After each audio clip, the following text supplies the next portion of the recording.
Chapter 11. That night there was a real bad thunderstorm. But what woke me up wasn't the thunder and lightning. It was Winn Dixie whining and butting his head against my bedroom door. "Winn Dixie," I said, "what are you doing?" He didn't pay any attention to me. He just kept beating his head against the door and whining and whimpering, and when I got out of bed and went over and put my hand on his head, he was shaking and trembling so hard that it scared me. I knelt down and wrapped my arms around him, but he didn't turn and look at me or smile or sneeze or wag his tail or do any normal kind of Winn-Dixie thing. He just kept beating his head against the door and crying and shaking. "You want the door open?" I said. "Huh? Is that what you want?" I stood up and opened the door, and Winn-Dixie flew through it like something big and ugly and mean was chasing him. "Winn-Dixie," I hissed, "come back here." I didn't want him going and waking the preacher up. But it was too late. Winn-Dixie was already at the other end of the trailer in the preacher's room. I could tell because there was a sproing sound that must have come from Winn-Dixie jumping up on the bed, and then there was a sound from the preacher like he was real surprised. But none of it lasted long because Winn-Dixie came tearing back out of the preacher's room, panting and running like crazy. I tried to grab him, but he was going too fast. "Opal," said the preacher. He was standing at the door to his bedroom, and his hair was all kind of wild on top of his head, and he was looking around like he wasn't sure where he was. "Opal, what's going on?" "I don't know," I told him. But just then there was a huge crack of thunder, one so loud that it shook the whole trailer, and Winn-Dixie came shooting back out of my room and went running right past me. And I screamed, "Daddy, watch out!"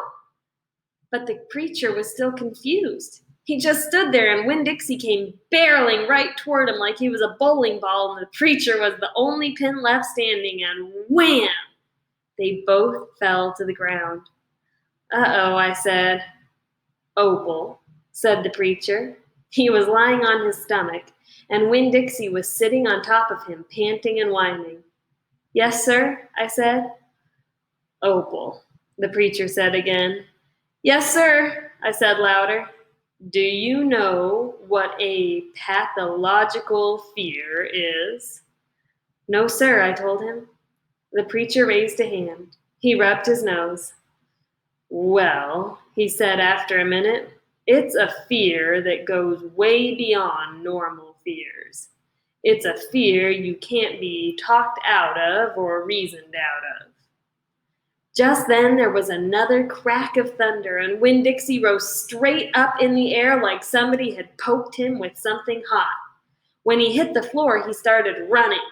He ran back to my bedroom, and I didn't even try to catch him. I just got out of his way. The preacher lay there on the ground, rubbing his nose. Finally, he sat up.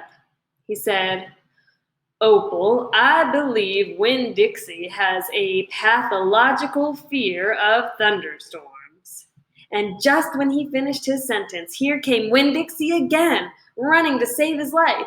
I got the preacher up off the floor and out of the way just in time. There didn't seem to be a thing we could do for Winn-Dixie to make him feel better, so we just sat there and watched him run back and forth, all terrorized and panting. And every time there was another crack of thunder, Winn-Dixie acted all over again like it was surely the end of the world. "The storm won't last long," the preacher told me, "and when it's over, the real Winn-Dixie will come back." After a while, the storm did end. The rain stopped, and there wasn't any more lightning, and finally the last rumble of thunder went away, and Winn-Dixie quit running back and forth and came over to where me and the preacher were sitting and cocked his head like he was saying, "What in the world are you two doing out of bed in the middle of the night?"